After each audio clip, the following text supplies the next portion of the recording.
YCP హయాంలో గత 5 ఏళ్లు రహదారుల నిర్మాణాలు జరగకపోవడంతో ప్రజలు తీవ్ర అవస్థలు పడుతున్నారు. ఏలూరు నుంచి కృష్ణా జిల్లాను కలిపే రహదారి దారుణంగా మారింది. రోడ్డు మొత్తం గుంతలు గోతులు పడి ప్రయాణికులు నిత్యం నరకం అనుభవిస్తున్నారు.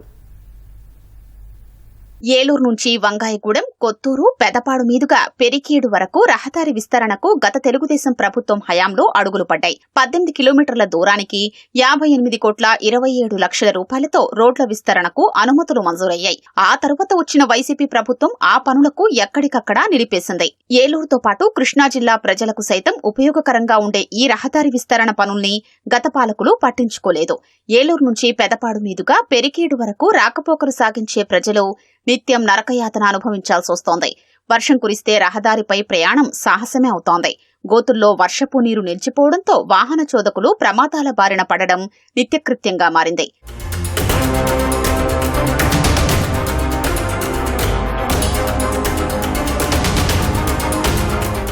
పెదపాడు, తోటగూడెం, వసంతవాడ, పెరికేడు గ్రామాల మధ్యలో సీసీ రోడ్ల నిర్మాణాలు పూర్తి చేసినా వంతెనలు నిర్మించాల్సిన చోట పనులే ప్రారంభించలేదు.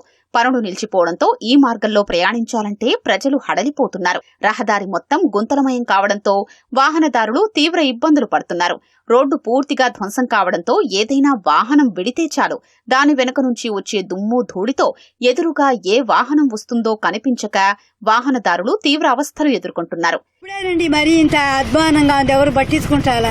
ఆటో ఎక్కాలంటేనే భయం వేస్తుంది. అసలు మనిషిని అంతా కుదిపేసి ఇది 4-5 ఏళ్ల పైనుంచి ఇప్పటి నుంచి మీకు తెలుసు చేయాలి. మరి ధర్మం అది. ఒక 6 ఏళ్ల మట్టి శాంతం పోయింది రోడ్డు ఇది. ఈ రోడ్ లో డీజిల్ కూడా రావట్లా. 4-5 ఎక్కించుకుంటాం, ఛార్జీలు పెంచేసామని చెప్పి వాళ్ళు గోల పెడతాం. ఆ తలకి నొప్పులన్నీ వస్తున్నాయి. ఈ రోడ్డు పోతే కనుక మాకు బాగానే ఉంటది. ఆ జగన్ ఎట్టా పోయలేదు కాబట్టి ఈ ప్రభుత్వం పోతుంది. బళ్ళు పాడైపోతున్నాయి. నెలకు వచ్చి 10,000 రూపాయలు మెయింటెనెన్స్ అవుతుంది బండికి. రోడ్లు ఈ వాసన ఉంటే ఇంకెక్కడ తోలుతాం బళ్ళు? రోడ్లు బాగుంటే పోనీ ఏదో రకంగా తోలుకుంటాం. ఆరోగ్యం బాగుంటుంది. ఈ రోడ్లో తోలి ఓళ్ళ నొప్పులు అని ఏదో ఒకటి వస్తానే ఉంది. 10 రోజులు ఆటో తోలితే 20 రోజులు ఇంట్లో పడుకుంటున్నాం. తోలలేక ఈ రోడ్లు ఆటో.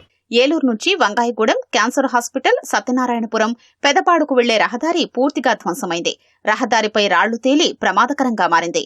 రోడ్ల దుస్థితి దారుణంగా ఉండడంతో వాహనాలు నడపాలంటే ఇబ్బందిగా ఉందని డ్రైవర్లు వాపోతున్నారు. రోడ్లు బాగాలేదండి. ఏలూరు నుంచి పెదపాడు దాకా బాగాలేదు. పెదపాడు నుంచి వసంతవాడ ఇవన్నీ గోతులు పడిపోయినాయి. అక్కడి నుంచి కానుమూలు నుంచి హనుమాన్ జంక్షన్ దాకా రోడ్డు బాగలేదండి. చంద్రబాబు ప్రభాకర్ గారు మరి రోడ్లు అయితే బాగా చేస్తున్నారు. ప్యాచ్ వర్క్లే చేపిస్తున్నారు. చేస్తారో అనుకుంటున్నాం. బాగా స్ట్రెయిన్ అయిపోతున్నాం సాయంత్రం. వెహికల్స్ కూడా చాలా ఇబ్బంది పడుతున్నాం. వెహికల్స్ కూడా అస్తమాటిగా రిపేర్లు ఎక్కువైపోయింది. కేవలం రోడ్లో ఎక్కువ ప్రాబ్లం ఏదైనా అంటే రోడ్లే. అంటే ఇటువైనా కూడా జంగారెడ్డి కూడా అటు సైడ్ కూడా అలాగే ఉంది. ఎగ్జాక్ట్ గా అయితే చేయలే.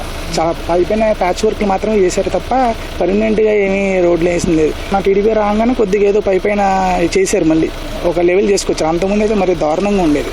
సైడ్ నుంచి వెళ్లాల్సి వచ్చేది. చాలా గట్లే కడుతున్నారు కదా, అవన్నీ అవుతాయి. కానీ ఒక కొలిక్కి వస్తేమో చూస్తున్నాం. ఇంకా బాగా చేస్తారు. ఇంకా అవి కూడా అయిపోతాయి అనుకుంటున్నాం. లాస్ట్ ఇయర్ లా ఉండదని మా ఫుల్ కాన్ఫిడెన్స్. కూటమి ప్రభుత్వం రోడ్డు విస్తరణ పనులు వేగవంతం చేయాలని ప్రజలు కోరుతున్నారు.